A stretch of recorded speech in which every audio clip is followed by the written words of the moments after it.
है कि एक बार ठाकुर जी श्यामा सखी बन करके गए। नीचे लहंगा पहनो है, ऊपर चुनरी पहनी, बिल्कुल यहाँ तक पूरी चुनरी लगा ली है, हाथन में बढ़िया चूड़ी पहनी है, कानन में कुंडल पहने हैं, क्षुद्र घंटे का यशोदा मैया ने पहनाई, वहां में छोटी छोटी घंटी लग रही हैं, वह कौंधनी बना करके कमर में पहनी है, पामन में पाजेब पहनी। ठाकुर जी गए श्यामा सखी बन करके किशोरी जी के पास। श्यामा सखी कैसे? ठाकुर जी ये विचार करके गए, मैं जाके किशोरी जी के मन की देख के तो आऊं, ये मेरे सामने तो प्रिय प्रिय बोले मोए, मेरे बिना ही मोए मेरे बारे में कहा बोले, मैं एक बार सुन के तो आऊं। बरसाने में प्रवेश कियो, सबरी गोपी के आहा कैसी मनोहर चाल है, नेक सी गोपी कैसी मटक मटक के चल रही है। अरे सखी तू कौन की लाली है? ठाकुर जी तेज तो हैं बोलवे में, जो पूछे तू कौन की लाली, बोले तेरी हूं, भूल गई। अरे बड़ी चपड़ चपड़ बोला है। बरसाने में द्वार पर जाकर के सखीन से बोले मुंह को भीतर जान दो। सखी बोली कौन हो तुम? बोली मैं श्यामा सखी हूं। कहां ते आई हो? बोले पास के गांव नंदगाम ते आई हूं, और मुंह किशोरी जी ते बहुत जरूरी बात करनी है, मुंह को मिलवाओ। ठाकुर जी भीतर गए। सखीन ने बोली भानु बाबा के पास जाओ, शिकायत आदि करनी है, कोई न्याय चाहिए तो वहां जाओ, ये किशोरी जी के पास आवे के लिए नहीं है।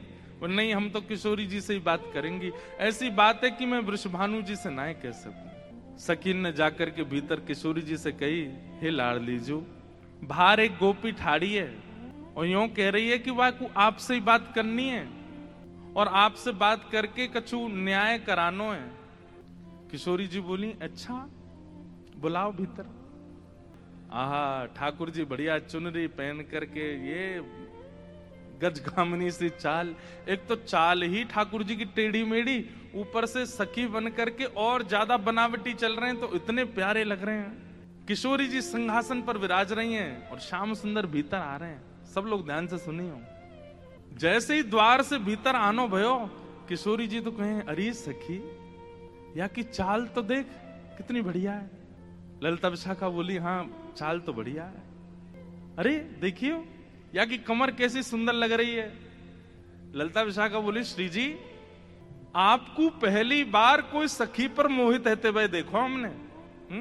आप तो सदा प्रियतम श्री श्याम सुंदर पे ही मोहित रहे में, लेकिन आज पहली बार। अरे पतो ना या की चाल ढाल और जो जो अंग या के दिखाई दे रहे हैं, ऐसे घूंघट पकड़ी चल रही है, यहाँ से भुजा दिख रही है, नेक नेक थोड़ो उदर भी दिखाई दे रहा है, थोड़े थोड़े चरण भी दिखाई दे रहे हैं, जो जो अंग मुंह को दिख रहे हैं ना इतने प्रिय लग रहे हैं कि मैंने ऐसी प्रिय स्वरूप तो पहले देखो नहीं है।